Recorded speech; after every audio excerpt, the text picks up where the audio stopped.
Hello, little citizens. I'm Officer Albano, and tonight I'm going to read you a book called It Wasn't My Fault, and it's written by Helen Lester.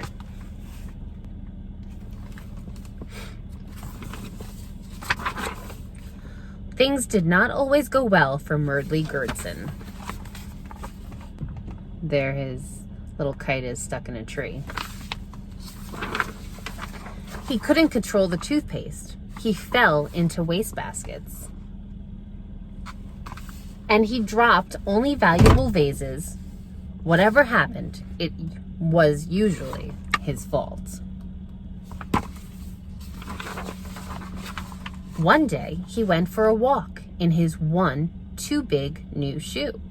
He had stepped out of the other one, but he couldn't remember where. There he is walking with one shoe. And there's a little bird watching him go. Before long, someone laid an egg on Murdley Gertson's head. He looked at a nearby bird. "Did you lay an egg on my head?" he asked. "I did," confessed the bird, "but it wasn't my fault. A horrible aardvark screamed, and it scared me." Here's the aardvark. So, Murdley Gertson and the bird went to see the aardvark. There they are walking with the egg on his head. And there's the aardvark, relaxing with a flower. "Did you scream and scare the bird into laying an egg on Murdley Gertson's head?" they asked. "I did," confessed the aardvark, "but it wasn't my fault. A nasty pygmy hippo stepped on my tail and a scream just popped out." Look at that hippo just stepping on his tail. Together, they went to find the pygmy hippo. "Did you step on the aardvark's tail, making him scream and scare the bird into laying an egg on Murdley Gertson's head?" they asked.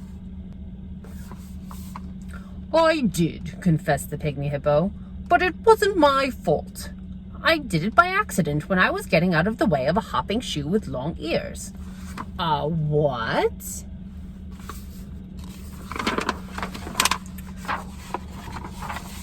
Just then, along came a hopping shoe with long ears. So he wasn't lying either. With a pull and a tug, they soon found that the ears were attached to a rabbit.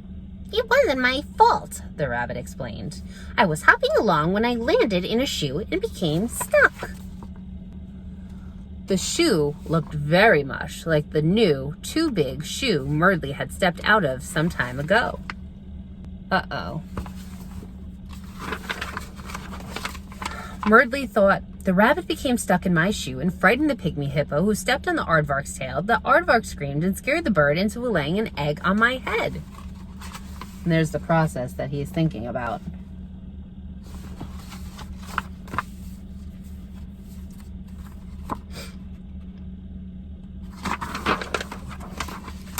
"Then I suppose it was my fault," Murdley Gertson said very sadly.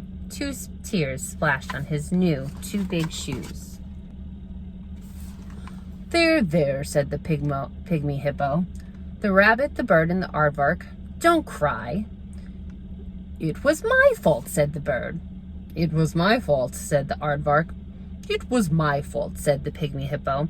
"I think it was the shoe," said the rabbit.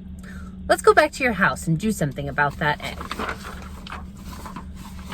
So there they all are. They're going back to the house.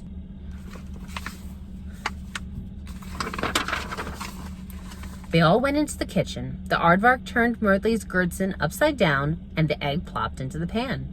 The rabbit ground the pepper, the pygmy hippo added a pinch of salt, the bird ran around and around in the pan, doing a very fine job of scrambling. There they are all helping. There he is using his little foot to help scramble the eggs. Murdley Gertson enjoyed every bite of his scrambled egg. And look at him and his new friends. Murdley thanked his friends. He went to the door to let them out. And, everything fell out of the closet. But it wasn't his fault. Hope you guys enjoyed this story. Have a great night, little citizens.